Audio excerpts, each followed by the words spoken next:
Өндөр цугаас та бүхнийхээ амрыг мэдчилж байна. Адр энерги нэвтрүүлгийг эхэллээ. За энэ дугаарын сэдв бид зомби болоход ойрхон байна гэдэг сэдвээр ярилцгана. За нэвтрүүлгийн хамтран ажиллагчаар Хүнсэн нэм эмн хүнс байвал зохистой Химлэ брендийн албан ёсны дистрибьютор Цахиур төмөр компани болон өдөр бүр шин төлөж өгөх ивэнтгэн ажиллаж байна. Студид хөтлөх зандаа урна хоёр ажиллаж байна. Өдрийн мэнд төргий зандаа. За өдрийн мэнд. За урна. Унтж байгаа зомби харсан уу? Хараагүй юм шиг байна шүү. Үдсүүлд үзгүй. Зомби ингэ унтж гин гэд. Тий. За тэгэхээр өндөр юу ярих гэдэг нэхэр шууд зарим нь ойлгоцсон баг тий. Одоо зарим хүмүүсээс асуух чаа.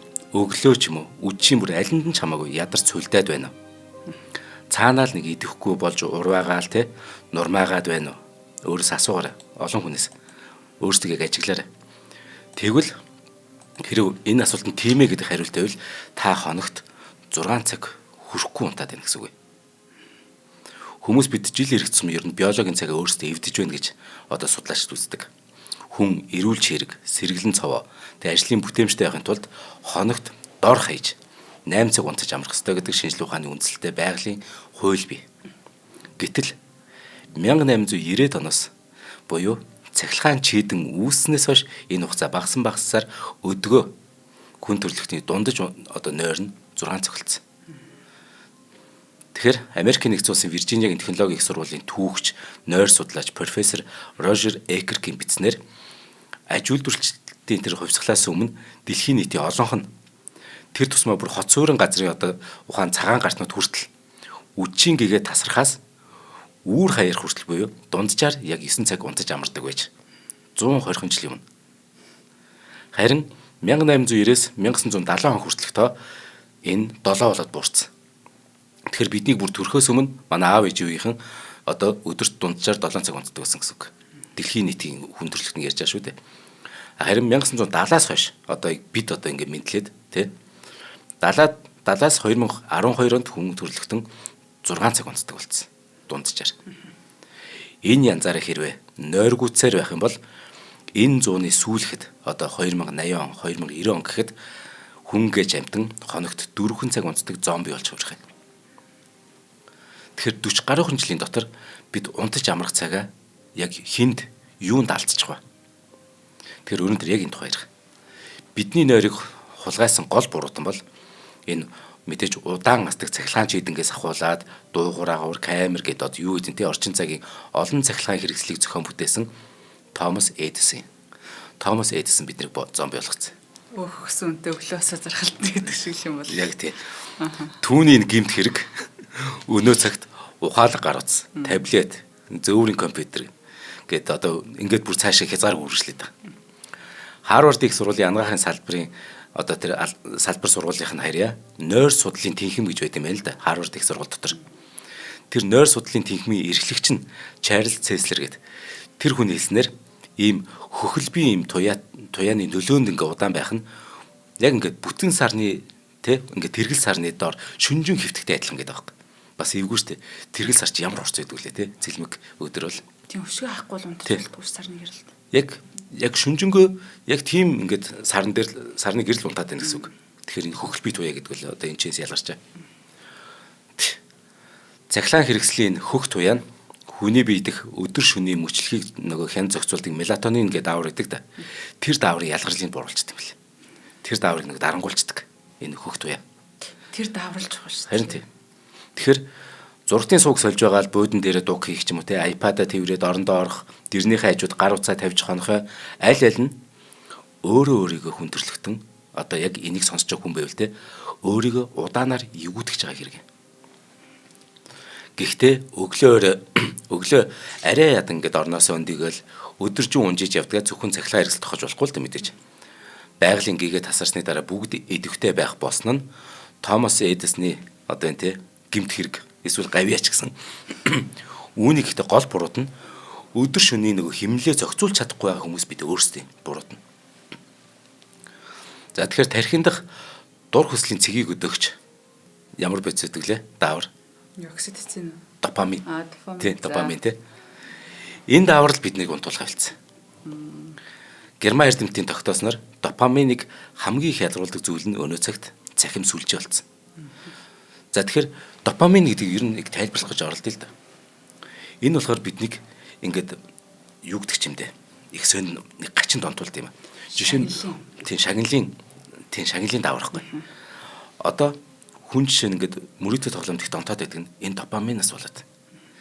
За ингээл нөгөө хідэн ч тоноо те ингээл нөгөөл тэгж нэг авна шүү дээ. Тэр авахаараа допамин амар өндөр болчихдог. Тэгэд энийг ахиж мэдэрмээр санагдаад байдаг байхгүй. Тэгэл 1000 төгрөг алдчихад 100 төгрөг очихороо тэр 100 төгрөгөө сандаг. Яг тэгвэл 1000 төгрөг очиж хагаад нөгөө тэр хугацаанд юу ч болоогүй учраас тэрийг зүгээр ингээд тарих нэг ингээд зүгээр шууд мартуулчихад байгаа байхгүй. А гэтэл 100 төгрөг очичоод тэрэн дээр нь допамин их өндөр болчоор мөрөөдөл тоглоомд би хождог гэдэг тэр бодол үсээд тэр одоо допамин нөгөө шагнал урамшууллын тэр системийг ахиж ажиллуулах гэдэг. Ингээд эцсийн дүндээ 900 төгрөг алдсан 100 төгрөг хоцсон мөртлөө хождог юм шиг санагдаад идэг. Тэ.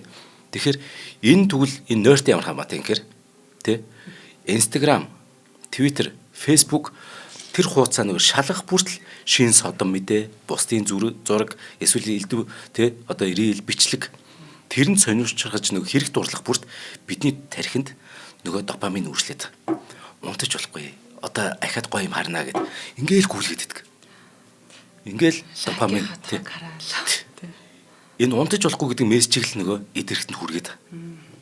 Тэгэхээр энэ бүр өсвөр насныхан залуусын дунд маш хэлбэг болсон. Надаач байна бүр. Нэг л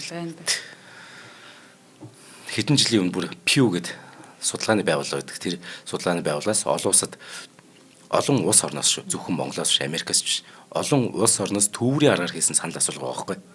Тэнд оролцсон өсвөр насныхны 78% нь, бараг 80% нь унтатлаа интернетээр хийдэг байна. Бүр ингээд үнэхээр бүр ингээд дийлхий байлаад. Гайхам ойлголттой тэгдэг л дээ. Тэр чинь өсвөр насныхан 18 хүртэлхтэй. Тэгээ 18-аас 45 насныхны 83% нь орондоо орсон хойноос гар ус таблет ашигладаг. Харин энэ 18-аас 45 насныхны 57%, бараг 60% нь унтахаас өмнө өнөөдөр би юу хийлээ? За маргааш яах вүлээ? Маргааш би юу хийлээ гэд. Тэгээ санаагаа чилээгээд иддэг. Түүнээсээ болоод унтсан ч гэсэн 50 амарч чаддаг юм байна. Тархиа амрааж нөгөө шүнийн гүн нойронд бэлтгэх ёстой байтал ингээл нөгөө бие зовох нь шүн дунд нөгөө сэрэх ахин дахин сэрэхтэй. Тэгээ хар дарах эсвэл хөлрөх гэд олон таагүй зүйлийн шалтгаан болд юм байна л д. За тэгэхээр энэ юу гэрн ярина? Нөгөө RM гэдэг зүйлийг сайхан яриад байгаа. Хүн унтлаа, унтсараа сэрлээ, дунд нь яг зүүдлэн гэдэг ч юм уу те. Саяхны хүртэл одоо энэ нойроо чинь тойм төдий ингэж төсөөлдөг байлаа шүү дээ. Гэтэл нойрондоо хүн 4-5 үе шатыг дамжд юм байна. Тэр 4-5 янзын нойр өгдөг гэсэн үг. Унтж байгаа нэг л янзаар байгаад байгаа. Тэр дотроо ингээд элдв юмтай. Тэ амьтнаар бол арслангийн одоо хэсэг нь. Арслангийн унталт, одоо тархийн унталт гэдэг ч юм уу те. Тэгэхээр нохоо унталт гэдэг. Энэ нээлтийг нэг хоёр эрдэмтэн хийсэн. Энэ хоёр эрдэмтний талаар гоё бас нэг гоё нээлтийг ярина дараа. Энэ хоёр эрдэмтэн судалгаа их болсон шалтгаан их сонирхолтой. Хүүхдийн ингээд нүд хөдлөхгүй байхаар бие нь хөдлөөд байсан гинэ. Унтж байгаа хүүхдээ. Харин нүд нь ингээд аяган дотор хөдлөөд байсан чинь бие нь хөдлөөлсөн гинэ. Тэгэхээр энэ хүүхэлтийг дэм баг гэдэг өөр хүүхдүүдийг хараадсан чинь бас тэгээдсэн гинэ. Тэгэхээр ямар ч энийг судлаа гэдэг. Тэгээд судалж аваад нэг зүйл олж мэдсэн ба. Тэгэхээр нойр гэдэг чинь дотор 4-5 шаттай гэж байгаа шүү дээ. Нэгдүгээр шат нь эхлээд зүүрмэглэд юм байна. Зүүрмэглэж байгаа чинь нойр юм байна. Зүүрмэглэнэ гэдэг бол 5-10 минут үргэлжилж байна. Гэтэ энэ бол унтаач биш, сэрүүнч биш. Гэтэ энэ бол нойрны нэгдүгээр үе шат. Хоёрдугаар үе шатд нь нөгөө хүний чинь одоо тий зүрхний цохилт нь багасаад биеийн температур нь буурд юм байна. Ингээд гүн нойрондоо бэлдэж байгаа юм байна. Бас яг бутаг ингээд гүн нойрсож байгааг. Тэгэхээр энэ 10-аас 15 минут үргэлжилт юм байна. Ингээд нийлээд энэ чинь нэг 20-аас 30 минут үргэлжилж штэ. Яг гүн нойронд орохож. За одоо нөгөө гүн нойрны үе. Энэ үед яадаг гэхээр юу яж нүд нь хөдлөхгүй.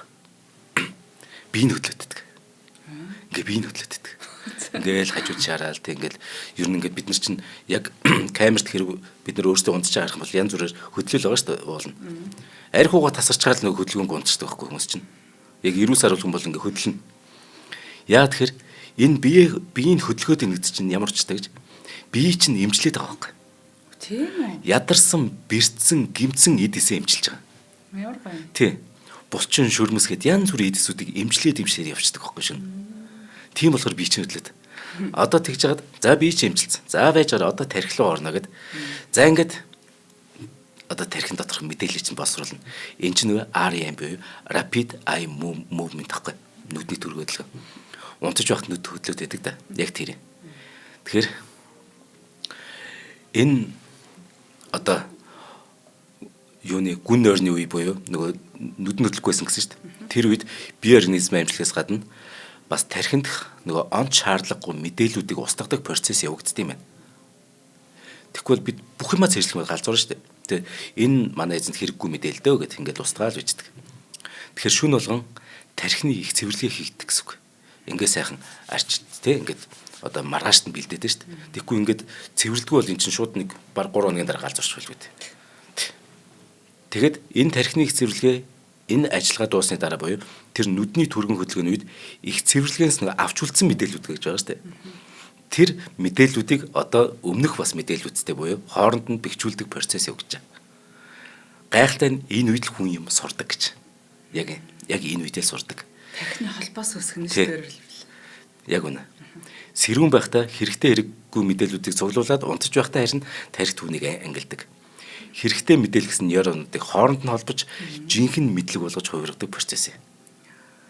За тэгэхээр энэ 1-р шат, 2-р шат, 3-р шат, 5-р шат гэдэг. За энэ 5 шаттай гэж бодъё л да тий сая. Тэгэхээр энэ 5 шат шөнийн турш 5-аас 6 удаа давтагдах хэрэгтэй. Ингээд давтагтаад байна. Тийм. Тэгтэл за 3 удаа яг давтагдсан байж чи ингээд сэрчлээ гэж бодъё. Ингээд босоод тий тэгээ унтахгүй гэж бодъё. Тэгтэл 4-5 дахь үеийг ингээд тий одоо нөгөө хэрэгтэй юм чинь байхгүй. Чи энэ дунд яг хэрэгтэй мэдээлэлээ шууд үүр талддаг байхгүй. Харин тэгэхээр одоо хүүхдтэй хин үнэхээр сайн унтна. Хичээл дээр сайн байж болно өдөржингөө. Гэтэ нойр муутал бол тэр хүүхд. Тэгэхээр юу ч сурахгүй гэсэн үг. Өдөржингөө хичээл үнэхээр сайн хийчихэд тэгэл л үстэ нэг 8 9 10 цаг унтах юм бол тэр хүүхд бол галзуу сайхан эрдэмтэн болно гэсэн үг. Гоё гоц. Гоё. Хэвээ унтмаар санагдаж байна. Тий. Тэгээ манай нөгөө бас цаашаа бүр гоё юм байна. Тий, эмээнэр чинь бас нэг унтахгүй аягүй эрцэрэд идэв штэ. Гэтэл тэр чинь бас нойр хөдлийн нэг хэлбэр юм байлаа штэ. Өөрөөсөө мэдхгүй. Аягүй эрцэрчдэг 4 5 гээд. За, нэвтрүүлгийн хамтран ажиллагчаа танилцуулнаа. Тэгэхээр хүнсэн нэм, эмэн хүнс байвал зохистой Himalaya брендийн албан ёсны дистрибьютор Цахиур төмөр компани вэндтгэж байгаа. Тэгэхээр айл бүрт орохоор нэг юм цистон гэдэг нэг юм байж идэг тий. Тэгээ хүнд ер нь одоо нэг газар ингээд жоохон эвгүй оргиот байх ч юм уу тий. Шээх болгонд нэг хүндрэлтэй байдаг ч юм уу. Ер нь зүгээр хаа нэг газар захтнаад байхад хүний амьдрал ер нь айгүй хэцүү болчдөг байхгүй тий. Тэгэхээр одоо яг таны шээх үед энэ хорсоо дойр орхон шэмэр санагдаад одоо шээст нь бүрэн гардггүй нэг мэдрэмж төрөөд энэ байвал энэчтэй бүр амьдрал маань утгагүй болно шүү дээ. Ер нь энэ бол одоо шээсний замын халдар буюу циститийн шинж үж болцшгүй учраас үнийг одоо маш нухацтай анхааралтай одоо хандаж үзээд эмчийн байгууллага, эмнэлгийн байгууллагад үзүүлэх хэрэгтэй. Тий, ялангуяа энэ өвчнөөс бити те яана би өвчин тусцсан байх үгийг бити сан зур. Энэ чинь дэлхийн нийтийн 400 сая хүн жил болгон тусдаг өвчин. Тэр их түгээмэл. Бид нар ханиад түрэхээр шууд эмийн санч дээр очиж шүү дээ. Тийм учраас иймэрхүү юм байх юм бол шууд тий эмч дээр очих хэрэгтэй. Тийм нөгөө жоохон нууц юутай холбоотой болохоор хүмүүс жоохон санаа зовоод байдаг тий. Гэтэл одоо нөгөө нэг цаг тухайд нь л эмчлэхгүй болох юм бол халдвар нь одоо улам даймжраад сүүлдээ одоо бөөрийг гэмтэх эрсдэлтэй болж аюултай болно. Тэгэхээр Himalaya брендийн 100% урмлын гаралтай цэстэй юм бол бөөр шээсний замын халдварыг дарангуйлж тахилтаа сэргийлнэ. Чин байн дахиад идэг аягүй хэцүү. За бөөрийн чулуу өсөх эрсдлийг бууруулна. Удаа хугацаанд хэрэглэхэд аюулгүй, үр дүн клиникээр батлагдсан ийм бүтээгдэхүүн байдаг. Тэгээ бөөр болохоор биднэрт нөгөө шээс үйлдвэрлэдэг л одоо ийм газар эргэтэн гэж бодоод байдаг. Гэтэл одоо бидний цуснд байгаа бүх илүүдэл бодис, хор давс усны илүүдлийг шүүж гадагшлуулж шээс болгож идэг. Одоо ийм эргэтэн байдаг. Тэгээд нөгөө биеийн шингэний хэмжээ, натр, калийн түвшнийг зохицуулж эсүүдийн бүх хэвийн үйл ажиллагааг хариуцж идэг. Тэгээ шингэнийг хариуцж идэг. Ийм эргэтэн байдаг учраас бөөрөө бүндэтэл бөөцөлөх нь одоо бие бүндэтэл бөөцөлж байгаа хэрэг учраас би сонсогчтой нэг юм амлаадах энэ цистон Himalaya ч нөөрэ яг энтхийн тэр нөгөө яг ургамлын гаралтай болохоор их сайн. Тэгээ би та бүхэнд яг эргчил яг тэр энтгэгдэх тэр үйлдвэр дээр очно гэдэг амлаа. Яаж игээд би бол энэ намар явж байсан арай амцсан. Ямар гоё тий яг их сурвалж дээр нь очиж ирдэг.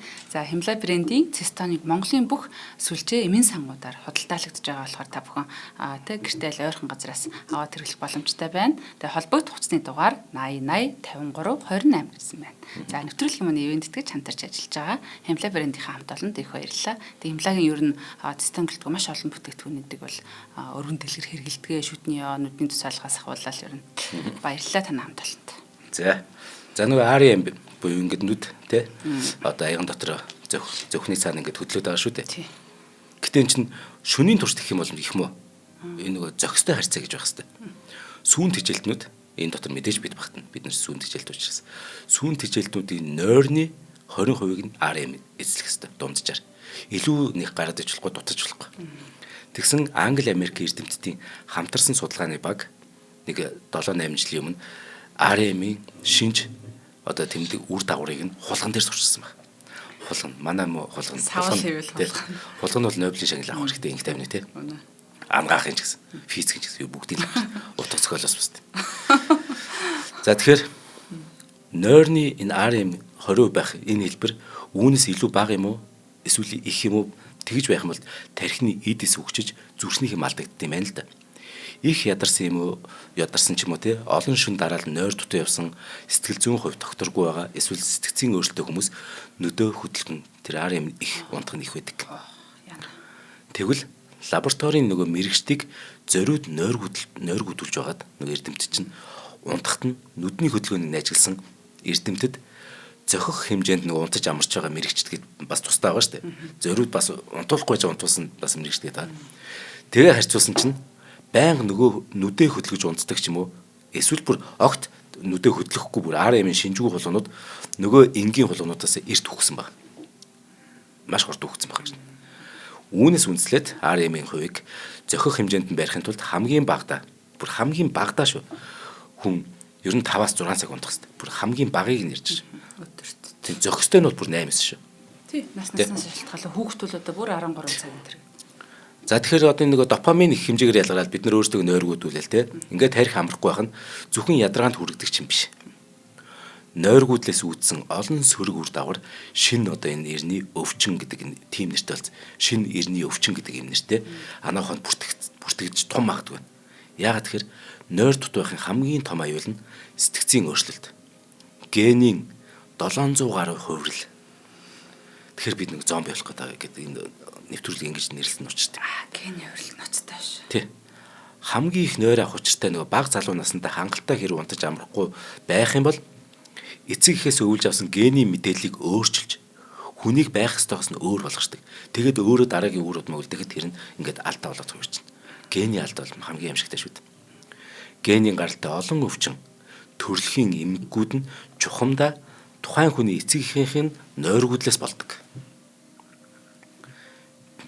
Би одоо би чинь одоо хүүхдтэй болж болохгүй гэсэн үг. Би ч одоо сүүлийн үед нойргуудлалтай болсон.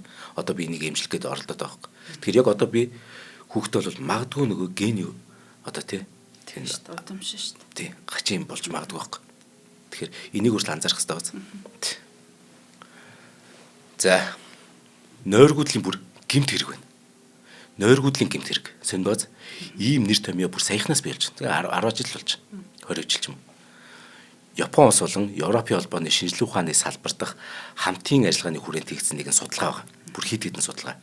Тэр судалгаагаар хүчин, хулгай дээрэм, авт замын осол, тэрч бүйл гаж хэрцгий байдлаар тэр хүний амь хөнөөх нь томоохон хот суурьнд их байдгийн нэг шалтгаан нь технологичсон үеийнхний нойргуудл болох нь тогтоогдсон. Яг мэдсэн юм аа. Энийг үз тайлбарлана. Хүн төрлөختөн гэмт хэрэг, гэмт явдлаас учрах аюул одоо тэр аимшигын өмнө үе үйл амьдарч ирсэн шүү дээ. Гэмт хэрэгээр нь. Одоо ч бид нар амьдарсаар л байна. Байгалийн гамшигаас нь чинь дутуугүй энэ гэмт хэрэг гэж зүйлээс бид айж, аймнаас эд хөрөнгө эрүүл мэндийн хамгаалах орлого хийж байгаа тийм үү? Яагаад хүмүүс тэгвэл гэмт хэрэг хийдэг юм бэ вэ? Эхлээд асуултаа зөв тавих хэрэгтэй.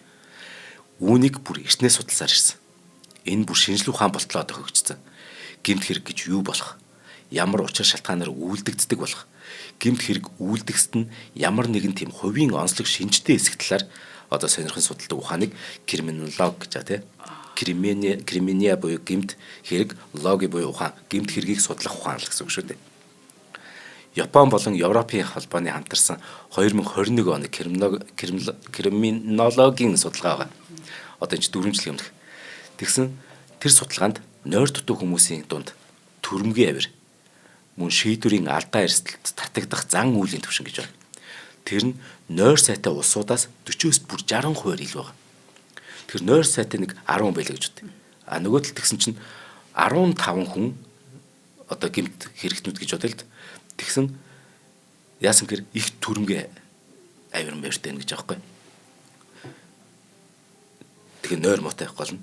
Тийм. Ер нь шууд тэгдэг нойр муутай бол уур явчихдаг шүү дээ. Харин тийм. Тэгэхээр нойргуудлаас болж гэмт хэрэг үлдэгдгийн цаана яг юу болоод байгаа вэ?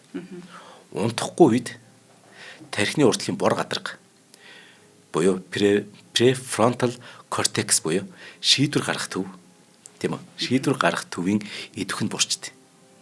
Унтахгүй болохоор шийдвэр гаргах чинь энэ зөв билүү буруу билүү гэдэг тэр унтарна гэсэн үг. Шууд унтарч байна. Харин лимбийн систем идэвхждэг юм байна. Лимбийн систем гэдэг хит идэвхж шүү. Зүгээр идэвхж биш. Хит идэвхж нь. Лимбийн систем хит идэвхжнэ гэдэг нь маш эмоцтой болно гэсэн үг.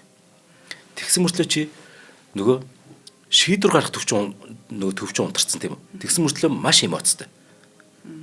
Үүний улмаас хүн ууртай. Тэгээд нэмэх нь хяналтгүй. Хамгийн гол хяналтгүй. Тэгээд түргэн шийдвэр гаргадаг болчихдог. Ерөөсөө. Тэгэхээр нойргүй байхын зөвхөн өөрийнх нь бие организмыг гэмтэж ядраах бус. Энд чинь нийгмийн аюулд хүргэдэг байна шүү дээ. Хүн унтахгүй байхад оронд нь өөр юм унтж эхэлдэг. Хүн унтахгүй байхад оронд нь өөр юу унтах вэ? Тэр нь юу гэхээр эхлээд анхаарал унтарна. Тийм бааз. Анхаарал унтж эхэлдэг байхгүй. Суралцах үйл процесс унтарч. Дараа нь юу унтах вэ? Дараа нь ёс суртахуун унтна. Ингээд тархинд дах шүүх хороо унтна. Ингэснээр хүн буруу шийдвэрийг огт бодлохгүйгээр гаргах юм. Энэ буруу шийдвэрийг гаргахдаа баг юу ч мэдэрдэггүй гэсэн үг. Нойргуудлын хамгийн том аюул нь. Иргэдийнхэн тэр эрүүл мэнд сэтгэл зүйд одоо анхаарахын тулд олон улс орн нойргуудлалтай эрх зүйн аргаар тэмцэж эхэлж байна. Манайх бол маань төрцөг нойргуудлын талаар ярьж байгааг би амьдралдаа сонсоогүй. Гэтэл энийг ч олон улсад яриад эхэлсэн. Ярих хэрэгтэй бүр ингэж эрх зүйн орчинд одоо бүр ярьж штэ. Одоо манай улсын хурлаар энэ одоо эдгээр хэрүүл хийхээ орн нойргуудлын тухай ярих хэрэгтэй байхгүй юу? Жишээ шүү. Тэгсэн Германд яасан гэж 2010 оноос төрийн албан хаагчдыг ажлын цаг дууссаны дараа тэр ажлынхаа цахим шуудангаа шалгахыг хориглож байна. Тэр цахимаар холбоо тогтоохыг хориглож байна. Одоо би чинь одоо од мөндрийн захирал байх үедээ одоо ингээд шөнийн 11 цаг та нар л хөөе тэр мэйлээ шалгах малгах гэж одоо хэлсэн бол их буруу тухайсан байх нь шүү дээ. Тэ энийг хуулиар нь хориглосон гэсэн үг. Би айгуул мэдрэлж явжаад тэ нөгөөт ч юу болсон бэ гэдээ асууж болох нь шүү дээ. Тэрийг хориглосон гэсэн үг. Ажлын бус цагаар. Ямар лаг хамгаалж анхаар чинь тэ. Лаг багс тэр. Барилд ажлын бус цагаар ажилчдаа ямар нэгэн цахим хэрэгслээр ажиллуулсан дарга албан тушаалтныг хөдөлмөрийн хууль зөрчсөн гэж үзэгч журам 2012 онд гарсан. Яа бүр санаа зовчлаа. Гоё гэстэй. Иргэдэн бүр хамгийн бага унтдаг гэдэг Америк ч гэсэн нэг тий нааштай өөрчлөлт болсон гэж гарч эхэлж байна. Тий Huffington Post гэдэг захим сонин байт юм л да. Тэр редакцтай унтлагын өрөө тагсан ба. Ингээд эн чинь тий гой зүйл байхгүй. Одоо бидэнд яг одоо энэ метр квадрат жоохон бага хэдүүлээ мөрөддөг юм байна шүү дээ. Хэдүүлээ ингээд тий хөрөнгө мөнгөтэй болох юм бол илүү гоё том офстой болно, бүр унтлагын өрөөтэй болно гэж яриад байдаг чинь юм учиртай байхгүй. Тэгсэн Tree House гэдэг компани ажлын 4 өдөртөө болсон баг бүр. Ингээд Америк бол ингээд янз бүрээр ингээд болоо л байна.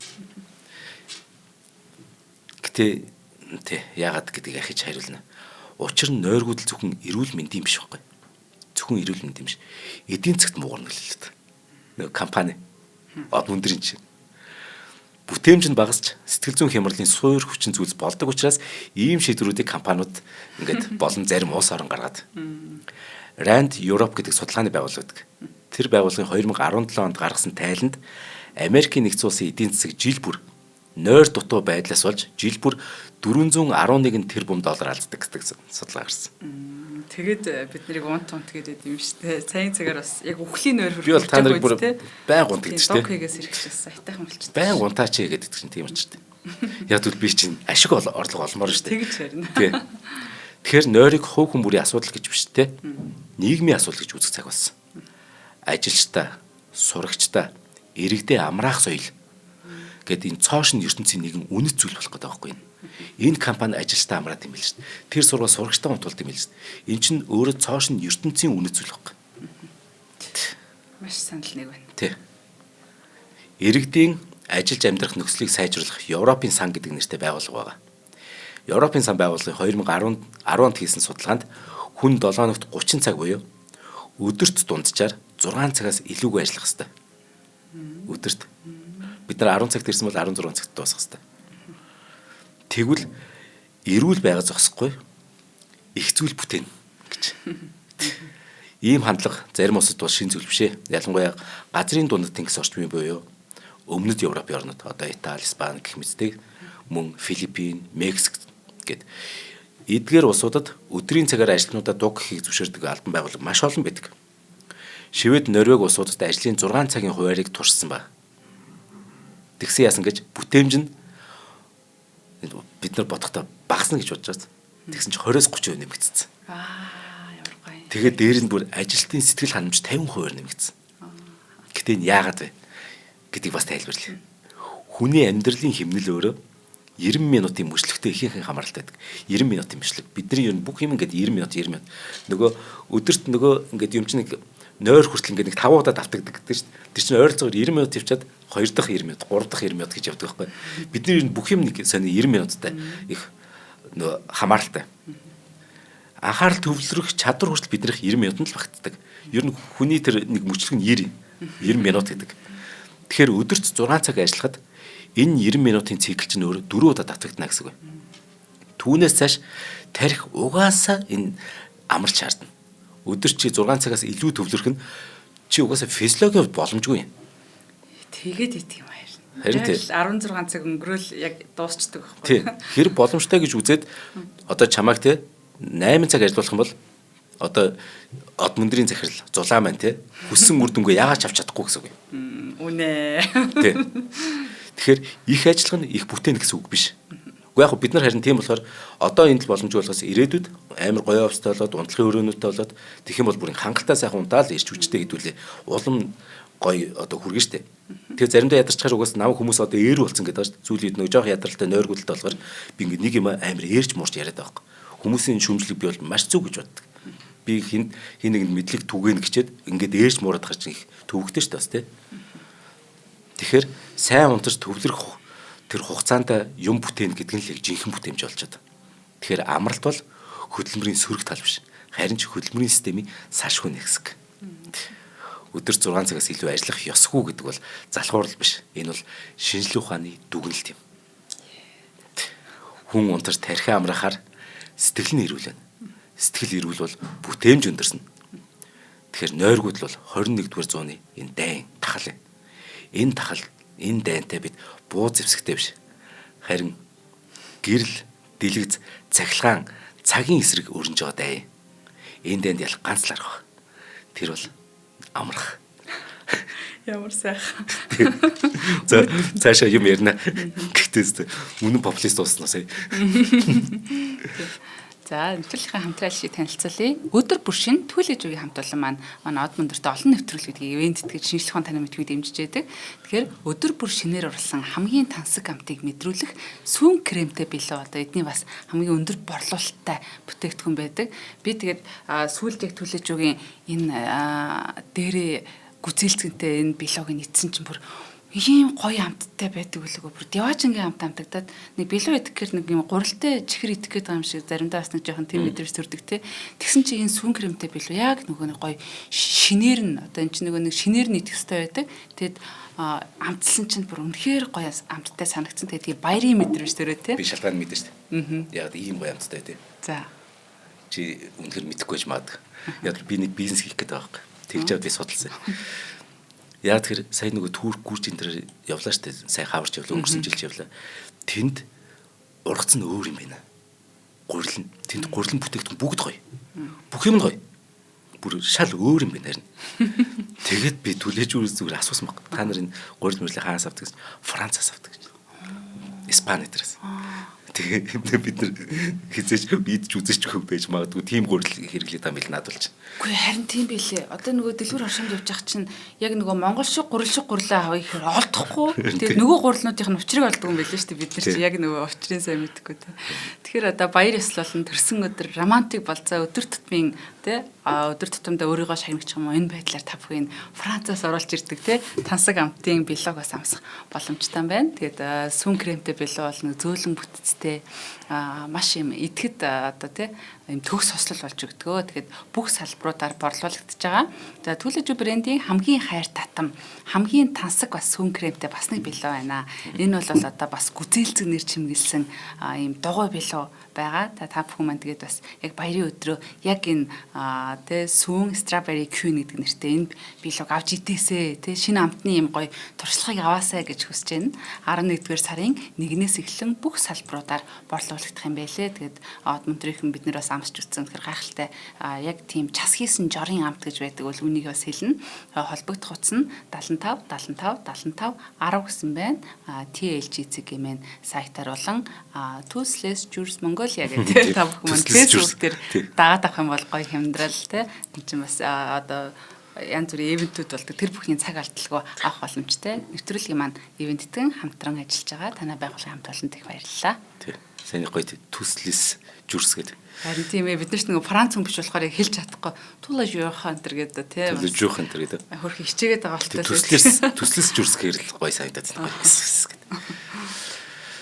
За тэгэхээр нойр гэж болно байдаггүйсэн бол хүн өчнөө зүйл хийж амжих юм шиг боддог байсан бол ёстой буруу байгааз тий?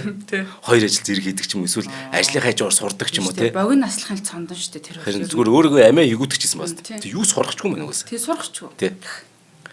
За тэгэхээр Беркли их сургуулийн доктор Мэтью Волкер гэдэг нойр судлалын мундаг эрдэмтэн байна. Тэр хүний одоо нэг бичсэн ном байдаг байхгүй. Тэгэхээр өдрийн ингээд хүний химнэлийг ингэж яг ингээд бүр задлсан ба. За өглөө 7:30-д мелатонин ялгархаа болж байгаа. Мелатонин гэдэг даавар чинь унт гэдэг дохио гэдэг нэг бодис шүү дээ. Нэг тиймэрхүү маягийн те. Хүмүүс нэг зүйл андуураад байх шиг. Мелатонин гэдэг даавар унтуулдаг даавар гэж. Тийм биш шүү. Зөвхөн унт гэдэг сигнал өгдөг даавар юм. За ингээд угаасаа ингэж юм чи сэрнэ шүү дээ. Хүсүүсээгүү те. За юу их вэ гэд ядаж л. За ингээд 10 цагт хүний хамгийн сэргийг үе ирд юм. Ингээд ер нь юмд ингээд сэргийх те. За тэгэж ингэж явсараад 14 цаг 30 өдрийн те 14 цаг 30 минутанд хүний биеийн хамгийн эвсэлтэй үе эхэлт юм. Тэгэхээр та тамирчин бол яг дэлхийн рекорд тогтоомоор бол 14 цаг 30 минутанд тэр яг төрлөөрөө те яг тэр орлогоо хийгээд ялангуяа ганцаарчлан төрөлт ялангуяа те бүр ингээд асааны хамгийн эвсэлтэй үе нэмчин. За ингээд цагийн дараа буюу 15 цаг 30 минутанд хамгийн хурдан реакцтай ингээ юмд реакцлж чадна гэсэн үг. Тэгэхээр Монголын хувьд хамгийн оргил цаг бол 15:30 байх нь шүү дээ. Тийм ирээдүйн Монголын хүүхэд багч сонсч явлаас тийм. Counter Strike тоглож байлаа гэхэд хоёр дайсан биенийхөө өдөөс халц тулуурвал хамгийн хурдан реакцтай нөгөөгөө буудаж унгана гэсэн үг шүү дээ. Манайх Монголыг үздэг болцоо одоо тийм. Синзүү мэн ингээд гайхалтай юм болж байгаа нь гадны тийм өөр ингээд том багт одоо зарагч магадгүй болчиход байна л да бас. Яг бол энэ бол их сайхан зүйл шүү дээ спортод. Бид нар тий зөвхөн Монгол зүйл биш. Синзүү байгаа бас гадаад энэ ингээ хоёр багт болж байгаа хгүй дэмжих. Энийг нэг ашигтай талаас нь бодох юм бол maaхан гониглал яг мэдээж тий дассан юм хэцүү л байдаг л да. За тэгэхээр 15:30-д maaхан тэгээ нойрны зөрүүг гарах гэж хэцүү байгаа шүү дээ тий. Тэгэхээр яг Монголд болж байгаа тоглолтын дээр maaхан яг 15:30-д яг гранд файнал хийчих хэрэгтэй байхгүй. Тий. За ингээд орой 18 цаг. Цусны даралт хамгийн өндөр үе дээр ирж. За ингээд 19 цагт биеийн температур хамгийн өндөр үе дээр ирнэ. Энд чи өдөрж ингээд янз бүр юм гэсээр тий. За ингээд 21 цагт одоо нөгөө мелатонин чинь ялгарч эхэлнэ. Унтаарэ, зандаа унтаарэ, унтах цаг болж байна шүү гэл. За ингээд тэгэл унтаад байгаа шүү дээ. За ингээд яг шөнийн 2 цагт хамгийн гүн нойрны үе. Одоо энэ чинь хэд давтагдаад эргэлжсэн шүү дээ. Бүр хамгийн гүн шөнийн 2 цаг. За тэгээд үүрийн 4 цаг 30 минутанд биеийн температурыг хамгийн бага үе. Энд чи бүр ингээд сайн хөдөлгөөнг. Ер нь унтах бол үхий хагас шүү дээ. Нэг хагас үхсэн. За ингээд өглөөний 7:30-д мелатонин ялгараа бил. Яг энэ цикл. Энэ байгалийн хууль бол дэлхийн аль улсад ямар үндэстэн байх нь ямар ч хамаагүй. Ямар ч байршилд яг адилхан явагдана. Гэхдээ хүн төрөлхтний 40% нь л яг энэ хуваарийн дагуу амьдарч чадчих. Эрт унтаж, эрт босдог гэсэн үг. Өглөөний болжмрууд. Гэтэл 30% нь болохоор орой унтаж, орой босдог. Одоо бие мигээс хавлаад. Эдгээр бол шөнийн шашуунууд. Үлдсэн 30% нь болохоор эрт унтаж, орой босдог тал руу. Эдгээр бол маш хацтай сайхан нойртой юмсан. За тэгэхээр хүн төрөлхтөн нар жаргахаар угаасаа хийх юмгүй болоод унтдаг, нар мантахаар сэрчдэг гэд нойр ба сэрүүн цагийг хооронд холбон тайлбарладаг шүү дээ. Гэтэл их сонь. Францын нэг эрдэмт яг одоо бас яг 300 жилийн өмнө нэг ургамал дээр туршилт хийсэн ба. Тэр нь ичимхий цэцэг гэдэг нэртэй ургамал юм байна л да. Нар мантахаар дэш ингээд өргөдөө сэргээд ирдэг. Нар жаргахаар л унжигаа сүр сүлдэг болчдөг. Тийм ургамал байт юм. Тэгэхээр нь тэрийг ямар сонь ингээд хав харан хөөрөнд оруулсан. Нэг эрдэмтэн чи 300 жил юм. Тэгсэн чинь яг хэвээр. Нар мантахаас сэргээл жаргахаар л унжгаад чи харан хөөрөндчтэй. Тэгэхээр нар чухал биш. Тэр цэцэг өөртөө дотоод цагтай юм байна. Зөв. Тэгэхээр ургамлын туршилт хийснээс нь 200 жилийн дараа буюу одоогоос 100 жилийн өмнө гэсэн үг шүү дээ. Чикагогийн сургуулийн нөгөө хоёр эрдэмтэн түрүүн хэлдэг. Нөгөө хүүхэд ингээд унтахаар нүд нь ингээд хэсэн нүд нь хөдөлгөөр бие нь хөдөлгөхгүй байсан гэдэг хоёр эрдэмтэн судалсан гэдэг ааш. Тэр хоёр чинь найзууд мундаг эрдэмтдэг байхгүй. Тэр хоёр угаасаа нойрны тухай судалдаг болохоор ингэсэн ба. Өөрсдөд дээр туршилт хийсэн ба. За ер нь бид нар яа гэм бол гэдэг. Тэгэхээр дэлхийн хамгийн гүн тооцогддог агууд орсон ба. Нарнаас цухтагдаг шүү дээ. Нарны гэрд бүр хизээж очихгүй хав харанхуй агуу. Тэр агуу руу орохоос өмнө тэр хоёр 32 хоногийн өдрийн дэглэмээ тэмдэглэж авсан ба. 32 өдөр яг. За би 14 цагт ингэж ин 14 цаг 30 минутанд би инглээ 15 цаг тэглээ 17 21 цаг тэглээ гэд ингээд яг 32 өдрийнхөө ингээд аль аль нь бичээд тэгээ би бинийхээ ингээд харцсан. Тэгээд 32 хоног агууд байж зөрүүд. 32 хоног агууд байхдаа нөгөө нар тусдгоо. Тэгтээ бас тэмдэглэгээсэн юм. Ямар цаг маг байхгүй ш. Уу цаг байсан билүү? Цаг байгаа, нар байхгүй. Тэгээ гарч ирээд нарны мөчлөгөөр амьдарч байсан нөгөө өнөөх тэмдэглэлтийг харьцуулаад харсан чинь үр дүн яг адилхан. Цусны даралт нь яг нэмэгдэх цагтаа нэмэгдээд, буурдаг цагтаа буураад, унтдаг цагтаа унтаад байсан баг. Энэ нээлтэн зөвхөн тэгэхээр цэцэгч биш, зөвхөн цэцэг биш. Хүн хүртэл өөрийн гэсэн дотоод цагийн ууртай гэдэг тогтоосон байна. Тийш үү. Одоо олон мянган жил бид нар чинь нөгөө зөвхөн нараа баримжаалж ингэж амьдарч ирсэн учраас генэндээ бүр тэр нь уламшаад хизээ нар гарах, хизээ унтах гэдэг юм нь биологийн цаг болоо одоо бид нар суудсан. Тэгэхээр бид нар одоо ингэж өөр ингэж олон цагийн зөрүүтэй улсад очиоор тий бас хэцүү бац. Яг ихэндээ бол тэгээ бушуухан л дасч тий юу яахгүй бол эн чинь өөрийгөө бас юу үтгэж чана гэсэн үг байхгүй. Тэгэхээр тамирчдыг яг бодсон чинь өрөвцөн шүү дээ. Маш олон. Гэтэ яг Европ бол гайгүй л ер нь бүр ингээд том газар нутагтай бол тий. Ингээл бүр ингээд дандаа цагийн зөрөнд байна шүү дээ. За нэрт эрдэмтэн Зигмунд Фройд сэрүүн бахад 70 ухамсарт нуугдсан зүйлүүдэд зүүдэлж явахдаа гаргаад байт юм байна гэж тайлбарлаж зүүдэг. Гэтэл энэ бол буруу гэдэг манай шинжлэх ухаан бол нотолцсон шүү дээ. Тий. Японы эрдэмтнийг Япончууд гачин нэг нөгөө төсөөлт юм шиг байна. Ер нь альва амиг. Тийм болохоор ийм мундаг зүйлийг бас нэг хийд юм шиг байна тий. Нээлтүүдэг ч юм уу. Яасан гэр нэг ийм 2011 онд бас үйл явдал.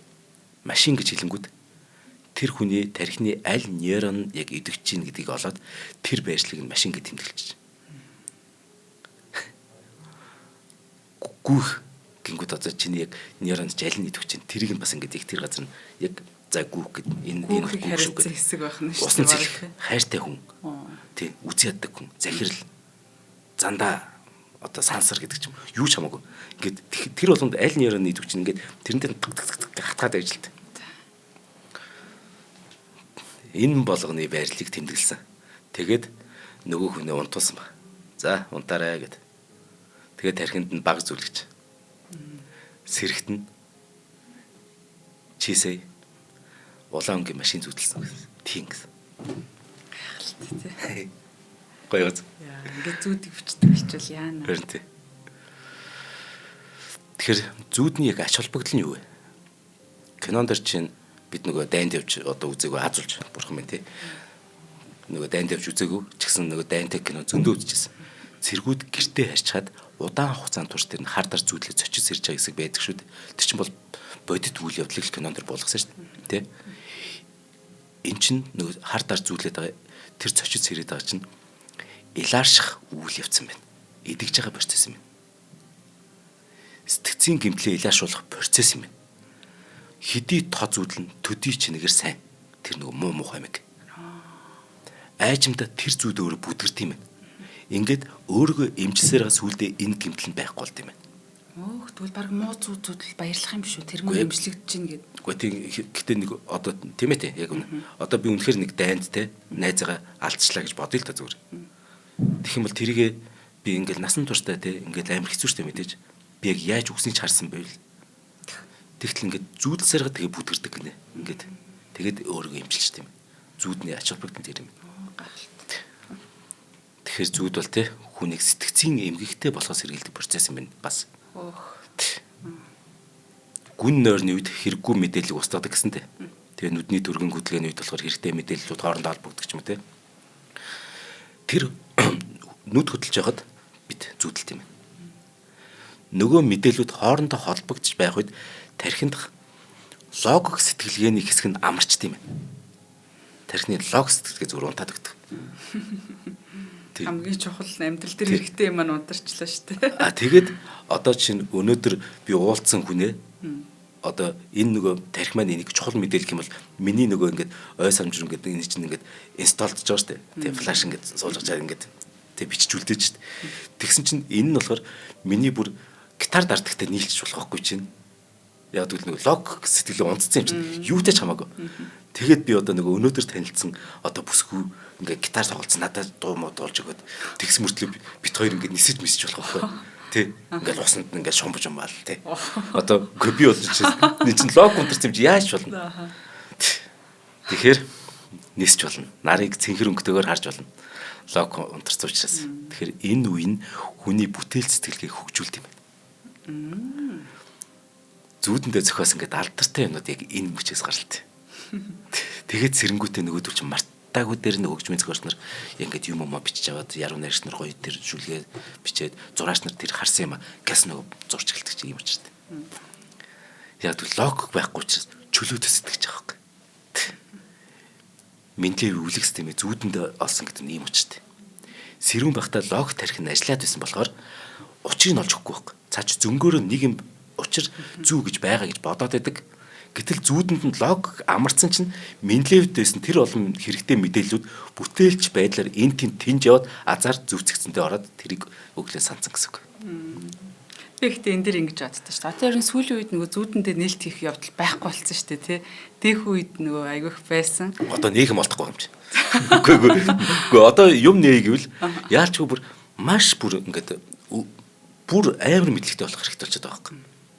Ер нь яг тэгвэл одоо энгийн нэг хитэн мэдлгүүд чинь бүгдээр нэгцсэн. Одоо би бүр бүр асар том нээлт хийгээвэл үнэхээр асар том одоо бүр улам судлах хэрэгтэй болж байгаа. Би тэгээ зүгээр тэр үед нөгөө зүүдэнд ингэж олсон гэдэг юм тренд үүссэн болоо гэж боддог байхгүй. Ер нь бол тэрнээс сүүл тэр чи яг ингэж нарийн бас. Үгүй одоо чинь саяхан штэ. Yesterday дөөштэй битлсэн. Тэр чинь зүүдэнд зохиосон штэ. Пол Маккартни. Сэрчгээд нөгөө дууга бүрхэн болсонд дуулж өгсөн байхгүй. Энэ дуу хөөе урд нь сонсч ирсэн юм байна уу гэд. Yesterday гэдэг өөр ингэдэг. Тэгсэн хин сонсоогүй. Ямар гоё дуу гэд. Тэгээд тэгвэл яг зүүдэндээ зохиосон юм байна да гэд. Тийм болсон гэж байна шүү дээ. Хүн яагаад дэвшээд юм бэ? Мэдгүй.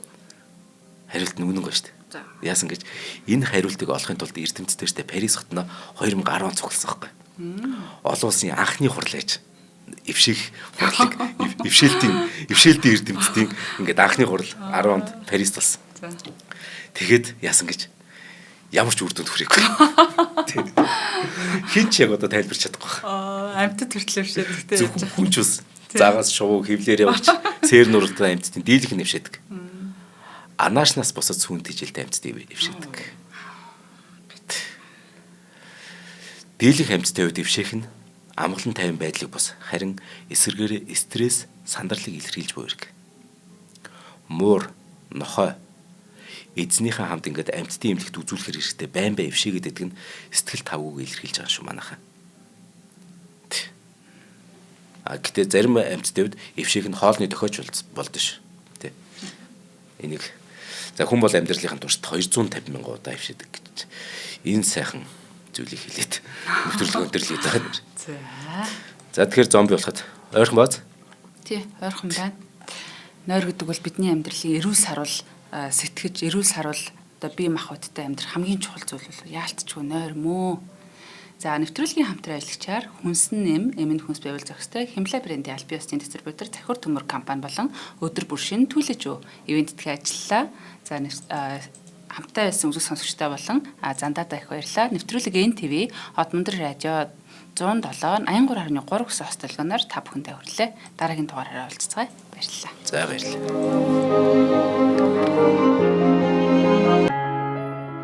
Нэвтрүүлгийг хүлээн авсан Нарны аймгийн монголчуудаа баярлалаа. Од мөндөр сувг нь энэ мэдчлэн таны мэдхүү мянган нэвтрүүлгийг 2026 оны 7 сарын 1 хүртэл та бүхэндээ хүргэх юм. Их хэлээрээ шинжлэх ухаан танин мэдхүүг түгээх нь үлсэд нэгтгэх хүсвэл та бидэнд хандив өгөх боломжтой. Жилдээ ганцхан удаа 100 мянган төгрөгөөр биднийг дэмжснээр шинжлэх ухаан танин мэдхүйг түгээх энэ үйл хэрэг амжилттай үргэлжлэх юм. Од мөндөр нэр дээрх Худлаа хөгжлийн банкны данс байгаа 4191 Тэг 4518. Та 100 мянган төгрөгөө шилжүүлэхдээ гүйлгээний утга дээр нь өөрийн нэр болон утасны дугаараа заавал бичээрэй. 100 мянган төгрөг хандалснаар Од мөндөр сувгийн алтан гишүүн болох юм а.